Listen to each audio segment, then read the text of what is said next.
What's up, welcome back. I'm still getting ready for that Sandy Cheeks movie. So this is a movie review of SpongeBob, Sponge Out of Water. Oh no, he's left the water. Could you imagine if like Jaws left the water in his second film? And they're like, why is he on land? I don't know. But isn't it scary? You know. Anyway, I'm John Stark from BackTheMovieGuy.com, your favorite blind film critic, and this is my second look at this film. I've seen this film before. Actually, this was still pre-vision loss, so I've actually seen this film before. Um, and one of the things that I found so interesting about this, and listening it to audio description, which is produced by Deluxe, is what are they gonna do with this film? What are they gonna do with this film? So, first of all, I really love the narrator. He has a very engaging voice. I've never heard his name before, which made it really hard to remember it for this review. I had it and I just clicked record and I was like, no, I don't know. Jesse Julian, something like that. Um, he's perfect for kids' films. I mean, super engaging. I really loved him on this. I thought he did a really nice vocal performance for this. So this is an example of why we can use more than like the 6 vocal talents that we use over and over, who I love all of them, but Jesus, you know? It feels like, it does feel like there's like a Justice League of narrators, and then like below them are like the other narrators trying to get into the Justice League, and but everybody's like, nah, nah, sorry, Hawkman, we don't need you in here. We got real heroes, you know, like, um, I think he is a Justice League member, but so that's a bad example, but he's not the one that you think of. Like when you think Justice League, you're like, oh, I know who those people are. It's possible Hawkman. I don't know. I'm more of a Marvel person, less of a DC person. But this is a challenging film to narrate because for a lot of the film you do spend time in normal SpongeBob world underwater. There's a little bit of live action. Antonio Banderas is in here, um, and he playing a pirate, arguably the pirate, uh, and he there is a point where SpongeBob and the crew, the main crew, have to go above land, uh, as sort of like somewhat realistic versions of themselves.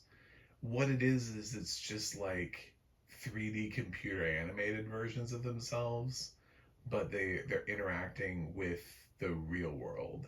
So it's like Alvin and the Chipmunks, where the chipmunks are animated and everybody else around them is human. It's a little bit like that, but the animation style is completely different, and they all, I don't know, gain a power of some kind.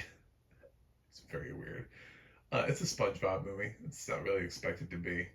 It's supposed to be fun, silly, and for kids.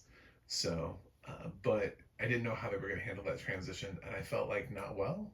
I felt like I don't know that people would fully grasp what these things actually look like when they.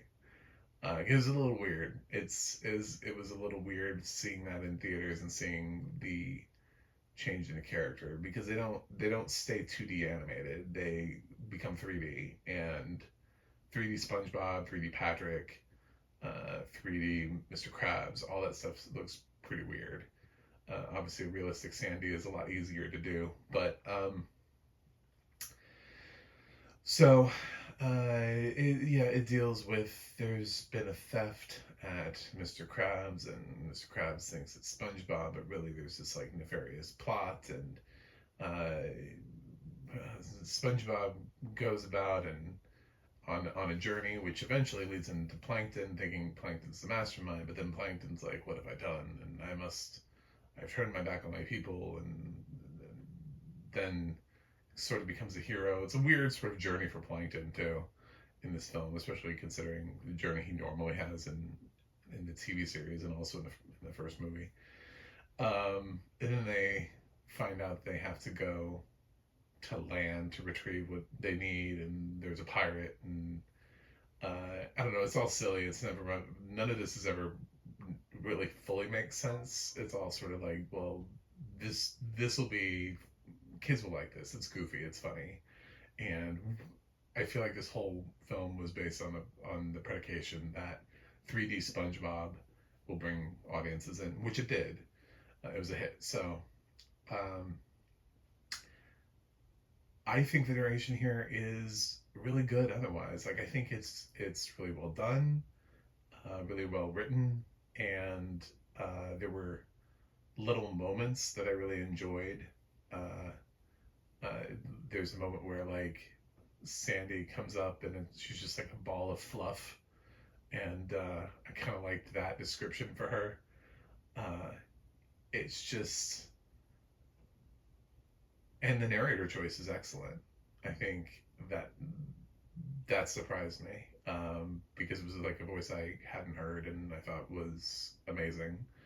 And there's stuff that happens during the credits, like little animation stuff, and we get the credits narrated. So this is all good.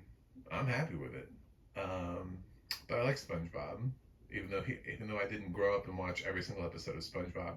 I vibe with him. He reminds me of a lot of what made Nicktoons great, which is what I think has resonated with so many people. Is it's almost like people didn't watch. They didn't go back and have to watch and sit through, the beginnings of Nicktoons with like Doug, Ren and Stimpy, Rocco's Modern Life, all the classics, right? Rugrats and stuff like that. And then they just kind of got SpongeBob. And it's like, you don't understand how long it took to get to SpongeBob. Like, how many shows happened that were good. And then we got SpongeBob. And then after that, I don't know what's been happening for Nickelodeon. I think they've been really struggling to find a new SpongeBob. Um, so, yeah. Uh, I'll give SpongeBob Sponge Out of Water. I'm gonna give it a B plus. This is my second time seeing it. Um, I think kids like it. It wasn't painful for me to sit through, and I think the audio description is mostly good. The one thing I would have said to the audio description team, if I was like QCing this, would have been as somebody who's seen the film before. Now, this is probably original narration because the film came out late enough that, so it's, I wouldn't have been the blind QC on this. I would have said, I don't know if this film goes in far enough into really letting people know what the difference in the look of these characters is. It feels very like surface, like, oh, now they're up above and so this happens. But um yeah, I would have gone in more to that because that was kind of the whole selling point of the movie. That was kind of the point of the movie to sighted people, like, ooh, check this out, look at this cool concept we came up with. The plot kind of just is second to that. Everybody just wanted to see the scenes where they were walking around in 3D animation. So, anyway, that's it. Thanks for watching. Thanks for subscribing. Can't wait to see the Sandy Cheeks movie, and I'll see you guys on the other side.